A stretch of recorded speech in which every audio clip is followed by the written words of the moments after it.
you see the time. I'm sleepy too. You know what time it is? It's time for bedtime, my favorite time of night. Hope that you guys are ready for bed. I have my first bedtime story for you for the year. I'm going to start off with one of my favorite books, The Paper Bag Princess. It's written by Robert Munsch and illustrated by Michael Marchenko. And I hope you enjoy as you get ready for bed. Elizabeth was a beautiful princess. She lived in a castle and had expensive princess clothes. She was going to marry a prince named Ronald. Unfortunately, a dragon smashed her castle, burned all of her clothes with his fiery breath, and carried off Prince Ronald.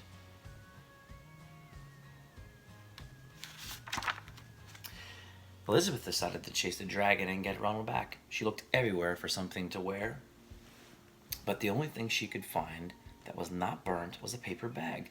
So she put on the paper bag and followed the dragon. He was easy to follow because he left a trail of burnt forest and horses' bones. Finally, Elizabeth came to a cave with a large door that had a huge knocker on it. She took a hold of the knocker and banged on the door. The dragon stuck his nose out of the door and said, "Well, a princess. I love to eat princesses, but I have already eaten a whole castle today. I am a busy dragon. Come back tomorrow." He slammed the door so fast that Elizabeth almost got her nose caught.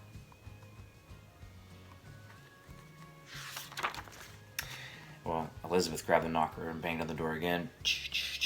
The dragon stuck his nose out of the door and said, "Go away. I love to be princesses, but I have already eaten a whole castle today and I'm a very busy dragon. Come back tomorrow."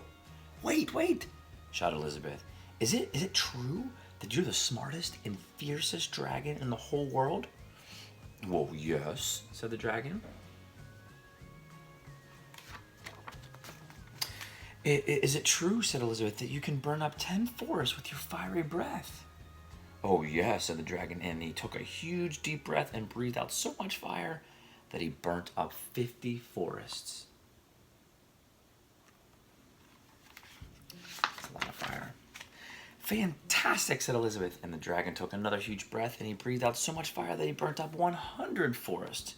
"Magnificent," said Elizabeth, and the dragon took another huge breath, but this time nothing came out. The dragon didn't even have enough fire left to cook a meatball.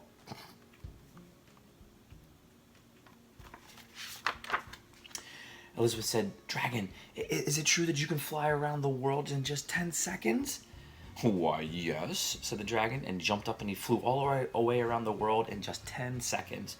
He was very tired when he got back, but Elizabeth shouted, "Fantastic, do it again."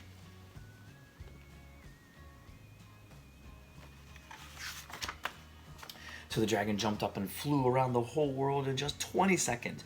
When he got back, he was so tired, he was too tired to even talk, and he lay down and he went straight to sleep right there.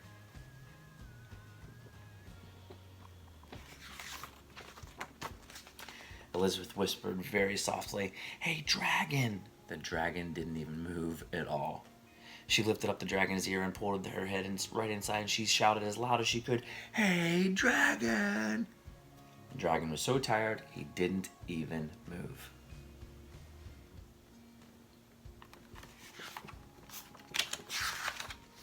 Elizabeth walked right over the dragon and opened up the door to the cave. There was Prince Ronald.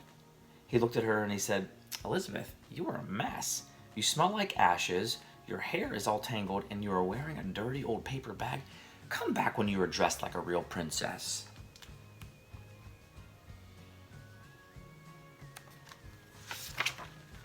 "Ronald," said Elizabeth, "your clothes are really pretty, and your hair is very neat. You look like a real prince, but you're a real bum." They didn't get married after all. The end. That is a very different ending to a book that you're probably used to. You're used to the happy ever afters, right? Well, the reason why I chose to read this book to you is one, girl power, right? The second reason I chose to read this book to you is because that heroes can be anybody, boys or girls, princesses or regular old people just like us. And do you see what she used to win the battle? Did she use her fists? She didn't. What did she use? Yeah, that's right. She used her head. She used her brain. She outthought that dragon. And that's what real leaders do. Real leaders use their brains, their thinking, all of their strategies to resolve problems. They don't typically ever have to fight unless they're protecting themselves. But this is a situation where she outsmarted the dragon. The dragon fell asleep. She's able to save the prince. But then when she steps in there, that prince thinks that she should look a certain way. That prince thinks she should act a certain way. Now, even though she's saving his life, he still thinks that she needs to be a certain way that he wants her to be. Well, he doesn't get to say that, does he? She gets to be who she wants to be.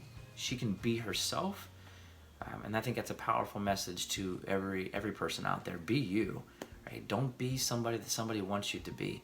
Be the person you are destined to be. Be the person that you are meant to be, and shine and be you, and use that beautiful brain that you have to be able to save certainly princesses, but just save the world through whatever you're meant to do in this world, because you are meant to do amazing things, and we know you're going to do amazing things. We believe in you, and we just wanted to continue to challenge you just to be you, be who you are, and have courage, and certainly do not let princesses like this tell you how to live your life. And again, girls rock. So girl power, be heroes, and have a great night. Enjoy your night's sleep. See you tomorrow. Bye.